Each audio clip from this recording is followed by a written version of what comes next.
Assalamualaikum warahmatullahi wabarakatuh. Selamat siang teman-teman sekalian. Dan kembali lagi dengan kami di acara Historia dengan saya Zakir Kumahua dengan NIM 2009896 dan rekan-rekan saya Astianida, Tianada Sumantoro, Mutasyafa Putri, Pina Febrian, dan saya Nur Anissa. Dan juga ada rekan kita dari kelompok lain yang membantu kita dengan mempersediakan Zoom PDT Habisu. Terima kasih pertama-tama juga. Dan kita hari ini ada suatu bahasan yang sangat-sangat menarik, yaitu tentang mengenai sejarah pergerakan nasional Indonesia. Nah, dari hal tersebut apa nih yang biasa kita dengar? Apa saja yang biasa kita asosiasikan dengan hal tersebut? Apakah organisasi, pergerakan pemuda, pergerakan mahasiswa, perdagangan dan lain-lain? Nah, dari situ kita akan memulai pembicaraan kita dengan organisasi yang paling tua dan paling dikenal mungkin, yaitu Budi Utomo.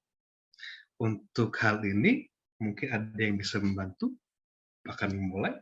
Mungkin Astianida? Ya, Zaki izin masuk. Di sini saya akan menjelaskan beberapa latar belakang mengapa sih Budi Utomo itu ada Budi Utomo gitu. Nah, ada beberapa orang yang menyangka bahwa pendiri Budi Utomo itu Dr. Wahidin, tapi nyatanya Dr. Wahidin itu bukan pendiri, tetapi pendorong. Jadi si Dr. Wahidin ini awalnya itu sedang berkunjung ke Sofia, satu sekolah dokter. Nah, beliau bertemu dengan Dr. Sutomo. Nah, Dr. Sutomo ini kemudian berbincang-bincang dengan Dr. Wahidin. Berbincang-bincang mengenai cita-citanya dalam mendirikan sekolah untuk para pemuda yang cakap di bidangnya, maksudnya cakap di segala bidang. Nah, tetapi tidak mempunyai biaya. Nah, mendengar hal itu, Dr. Sutomo beserta kawan-kawan yang lain bersemangat untuk menjalankan cita-cita dari Dr. Wahidin tersebut. Nah,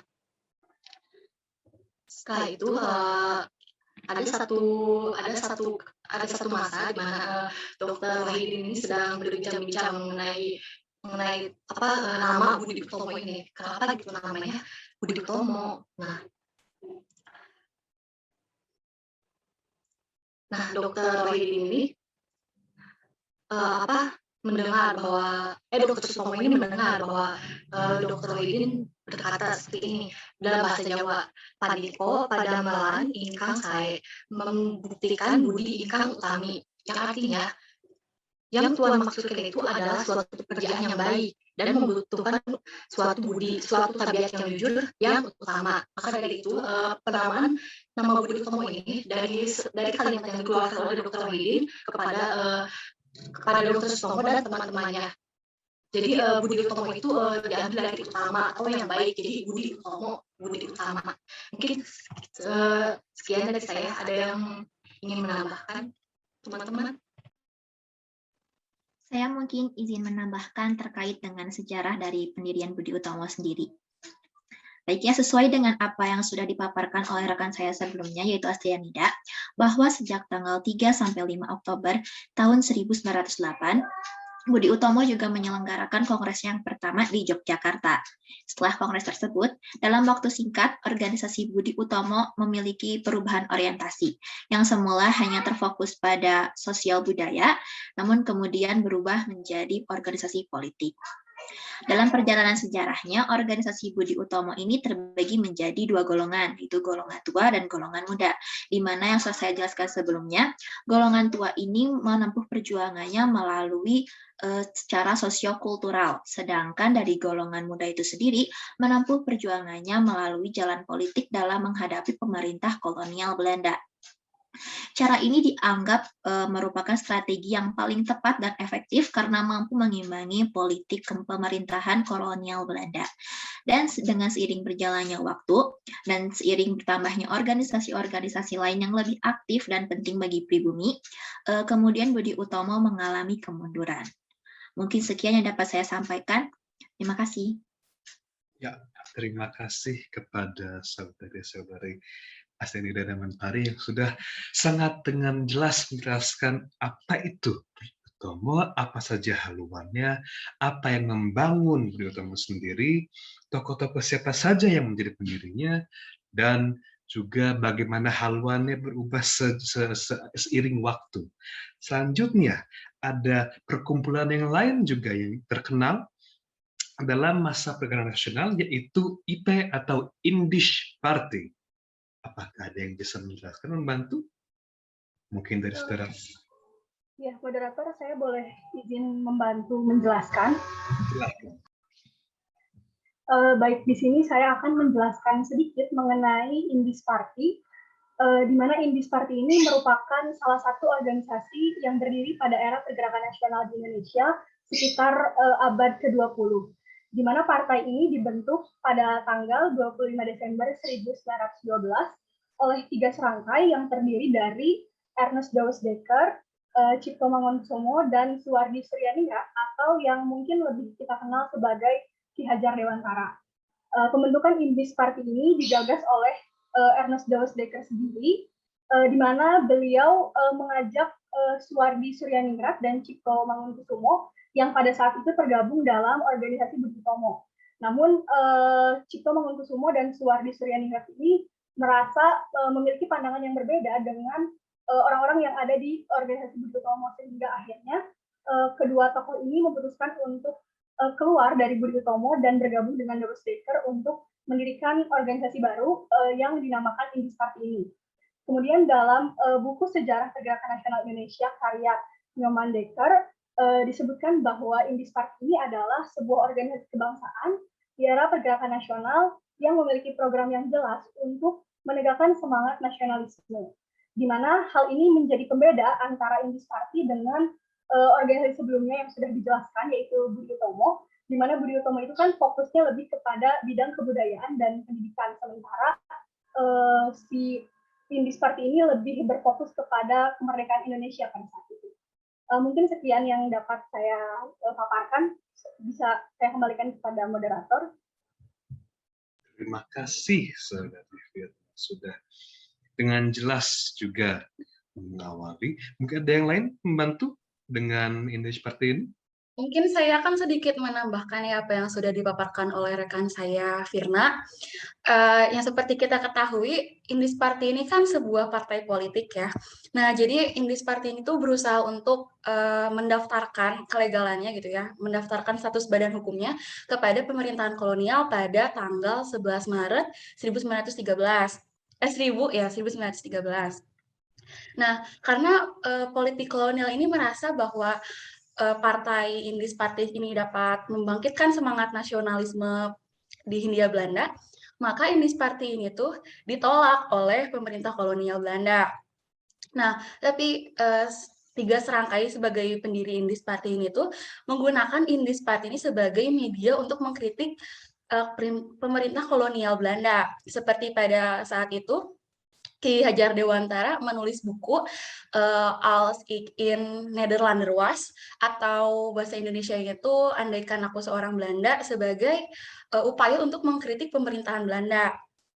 Lalu juga ada Dr. Cipto Mangunkusumo yang mengunggah tulisannya ke The Express pada 28 Juli 1913 yang diberi judul Krach of Fries. Karena itu tuh berisi kekhawatiran atau ketakutan apa ya, atas kekuatan Belanda gitu. Lalu kecaman-kecaman ini tuh selalu dicetuskan oleh para tokoh-tokoh pendiri Indisch Party ini. Lalu Belanda tuh merasa Indisch Party ini tuh pencetus-pencetus Indisch Party ini tuh sangat tidak aman gitu bagi kelangsungan pemerintahan kolonial Belanda, sehingga tokoh 3 serangkai itu pun diasingkan. Ketika tokoh itu diasingkan, maka Indisch Party ini pun dibubarkan secara paksa oleh pemerintahan kolonial Belanda. Segitu saja mungkin yang dapat saya tambahkan. Selebihnya saya kembalikan kepada moderator. Terima kasih. Iya, sama-sama juga, Saudari Tiara. Itu tadi Indisch Party, salah satu organisasi pergerakan yang haluannya itu beda dengan Budi Utomo. Indisch Party ini betul-betul berhaluan nasionalis. Sebetulnya haluannya itu mengarahkan politik dan rasa-rasa nasionalisme terhadap melawan pemerintah kolonial Belanda. Nah, satu lagi nih yang menarik, yaitu Sarekat Islam atau Sarekat Dagang Islam. Apakah ada yang ingin membantu dengan organisasi ini? Bisa menjelaskannya? Mohon izin, moderator. Oh iya, silahkan Teh Sinta. Ya, di sini saya akan sedikit menjelaskan mengenai Sarekat Islam. Jadi, Sarekat Islam ini didirikan pada tahun 1911 di Solo. Nah, latar belakang didirikannya Sarekat Islam ini adalah untuk perlawanan terhadap pedagang perantara oleh orang Cina dan membuat front melawan semua penghinaan terhadap rakyat Bumi Putra.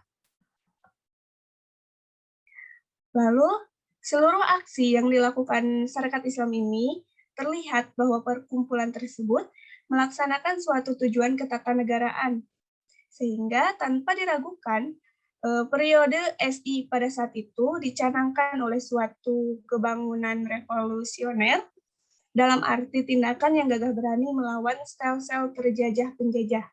Hasilnya adalah untuk sementara SI tidak boleh berupa organisasi yang mempunyai pengurus besar dan hanya diperbolehkan berdiri secara lokal.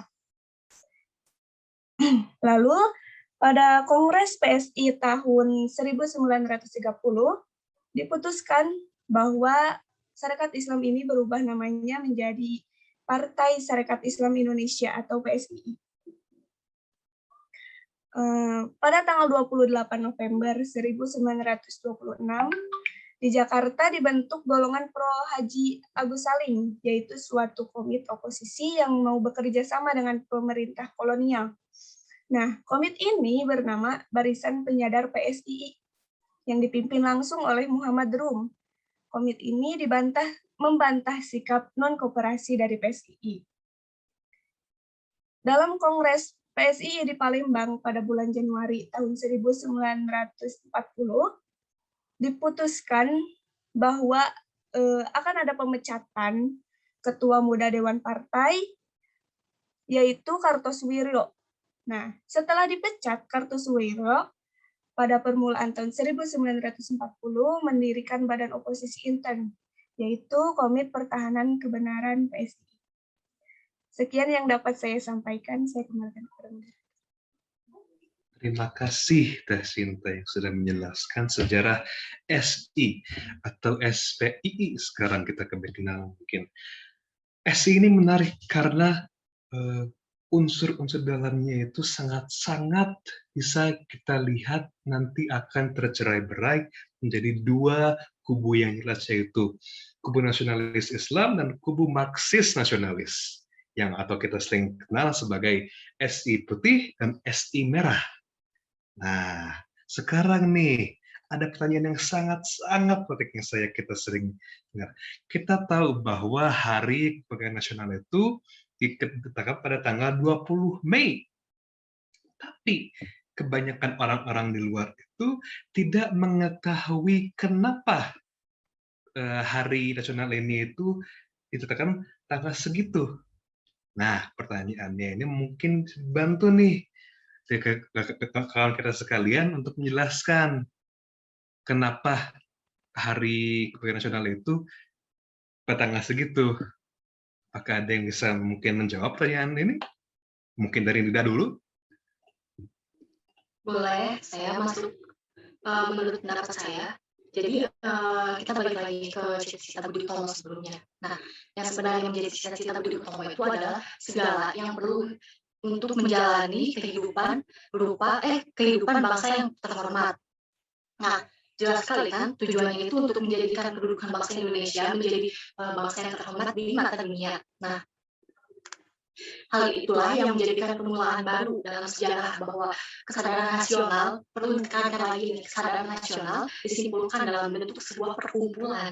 Nah, maka dari itu ditetapkanlah Budi Utomo sebagai permulaan pergerakan nasional. Jadi kenapa tanggal 20 Mei dan kenapa Budi Utomo? Karena Budi Utomo itu adalah pelopor atau permulaan sebagai itu perkumpulan pertama yang untuk menggerakkan kesadaran nasional. Menurut saya seperti itu. Mungkin ada teman-teman lain yang ingin membantu atau mengeluarkan pendapatnya lagi. Terima kasih, Saudari Astianida. Ada yang lain, pendapat yang lain tentang hal ini, tentang mengapa HKI, Hari Kebangsaan Nasional itu, HKN, maaf, itu ditetapkan tanggal 20 Mei. Mungkin Saudari Mentari bisa membantu? Baik ya, izin pada moderator. Kalau dari saya sendiri, saya mungkin akan menjelaskan mengenai bagaimana sebenarnya tanggal 20 Mei 1908 ini kemudian ditetapkan oleh Insinyur Soekarno sebagai Hari Kebangkitan Nasional. Baik ya, seperti yang kita semua sudah ketahui bahwasanya setiap tanggal 20 Mei, seluruh rakyat Indonesia memperingati hari yang disebut sebagai Hari Kebangkitan Nasional. Namun pada faktanya masih banyak dari masyarakat Indonesia yang tidak mengetahui bagaimana sejarah dari penetapan Hari Kebangkitan Nasional itu sendiri. Nah, apabila kita melihat ke belakang, pada kala itu Insinyur Soekarno menugaskan Ki Hajar Dewantara untuk merayakan tanggal 20 Mei sebagai Hari Kebangkitan Nasional. Tanggal tersebut dipilih sebagai momentum kebangkitan dan secara resmi ditetapkan sebagai Hari Kebangkitan Nasional pada tanggal 16 Desember 1959. Keputusan ini kemudian ditetapkan melalui Keputusan Presiden nomor 316 tahun 1959 tentang hari-hari nasional yang bukan hari libur. Kemudian, pada masa pemerintahan Presiden Soeharto, penyelenggaraan mengenai Harkitnas ini ditetapkan dalam Kepres nomor 1 tahun 1985. Dan selanjutnya, di masa kepemimpinan Presiden Megawati, keputusan tersebut diubah menjadi Kepres nomor 18 tahun 2002. Mungkin sekian yang dapat saya sampaikan. Selanjutnya, saya kembalikan lagi kepada moderator. Terima kasih, Saudari Mentari, menjelaskan dasar-dasar yuridisnya tentang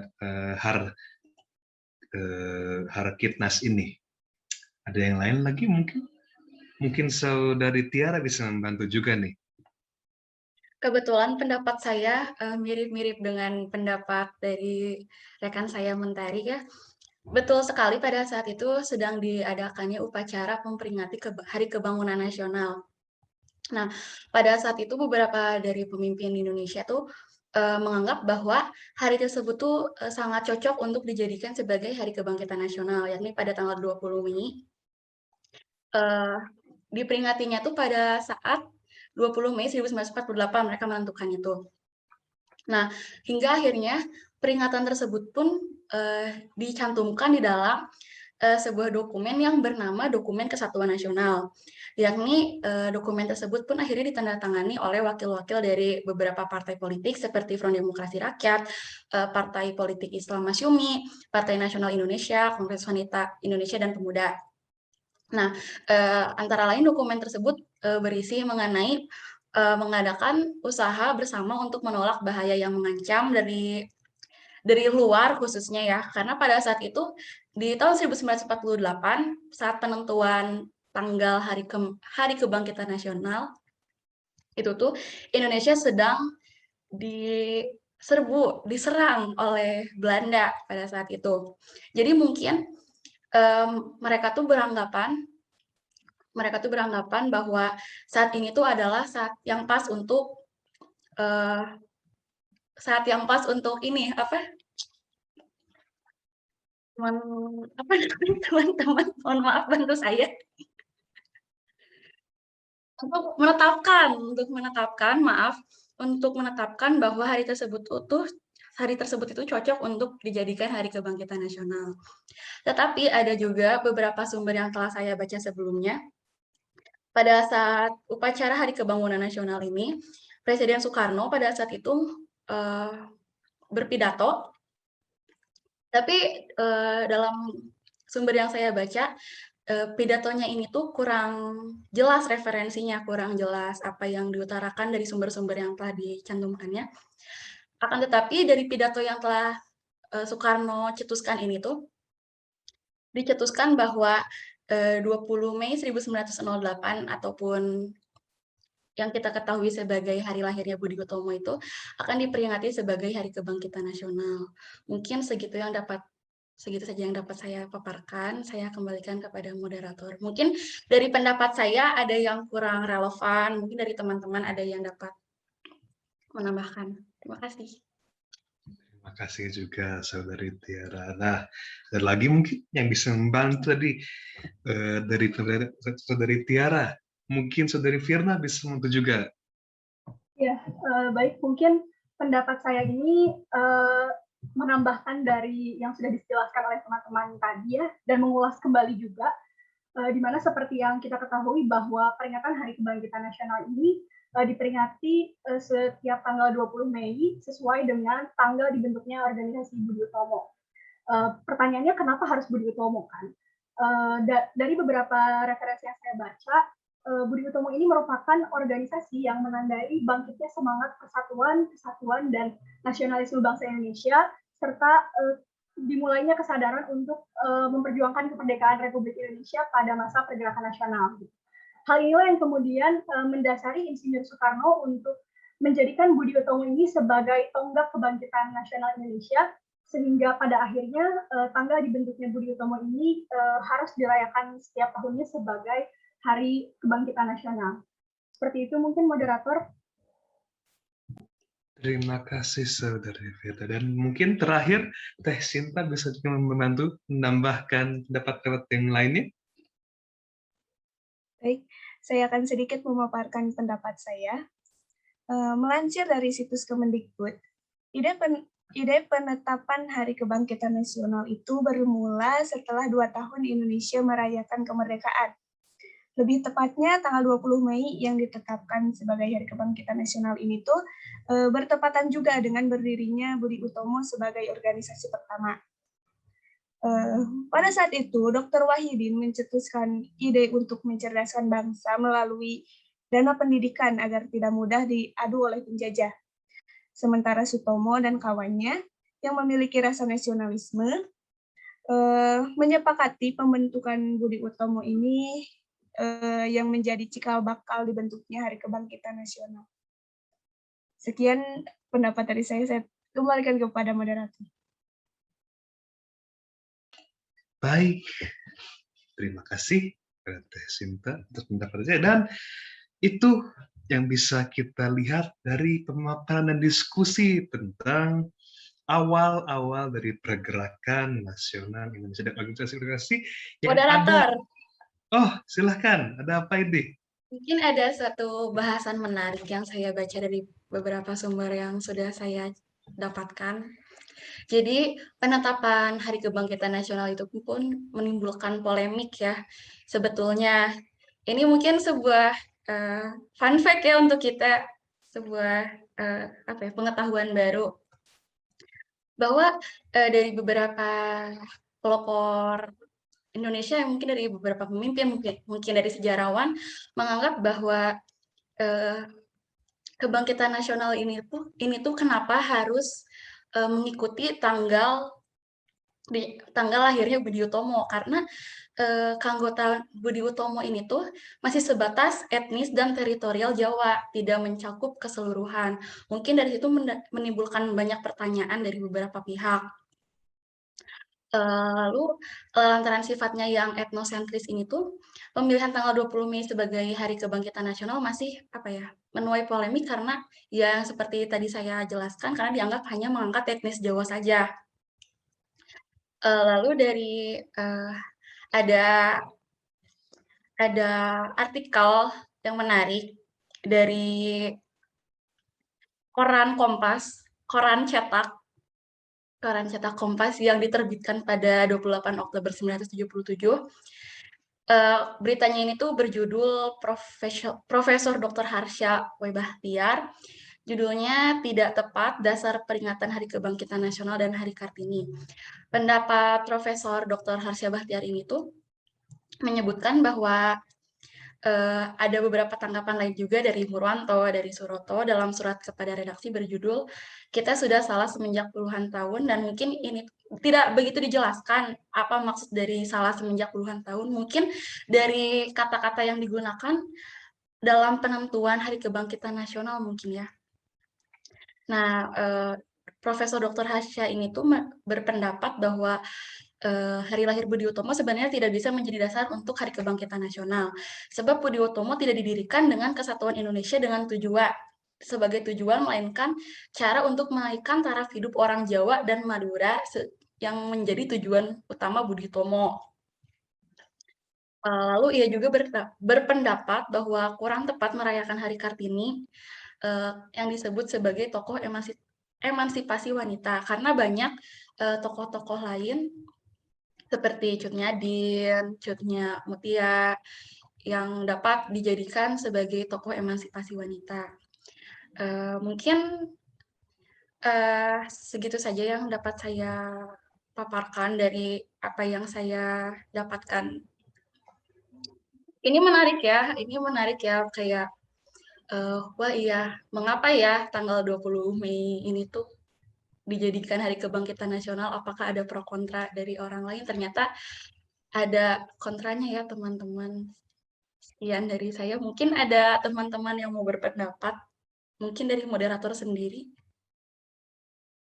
Iya, terima kasih Saudari Tiara. Sudah sangat-sangat menambahkan juga nih maksud kita tadi tentang pro kontranya menetapkan tanggal 20 Mei perihalnya juga sebagai lahirnya Budi Utomo sebagai Hari Kebangkitan Nasional. Nah, sebagai pendapat juga pendapat saya sendiri, kita ini sering melihat bahwa historiografi Indonesia ini biasanya lebih condong kepada Jawa sentris. Jadi segala macam yang kita lihat di ranah Indonesia sebagai negara yang satu itu biasanya dikumpulkan di daerah Jawa dan sekitarnya, Bali dan lain-lain. Mengapa ini? Mengapa? Sangat-sangat menarik. Dan kita juga ini patut untuk terus diteliti dan terus mendapat hal-hal baru.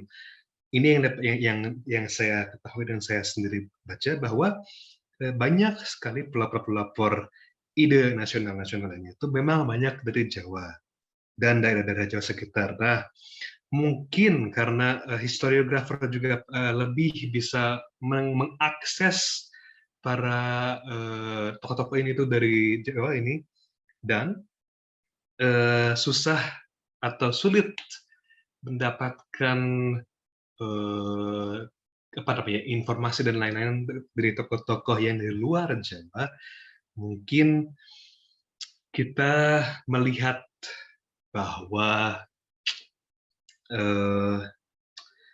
hal ini itu menjadi terlihat Jawa sentris, walaupun sebetulnya kita juga seharusnya melihat bahwa pergerakan nasional ini itu terjadi secara berangsur dan bersamaan di pulau-pulau di luar Jawa, di Kalimantan, di Sumatera, di kepulauan-kepulauan yang pokoknya pergerakan ini itu bukanlah pergerakan hanya orang-orang Jawa.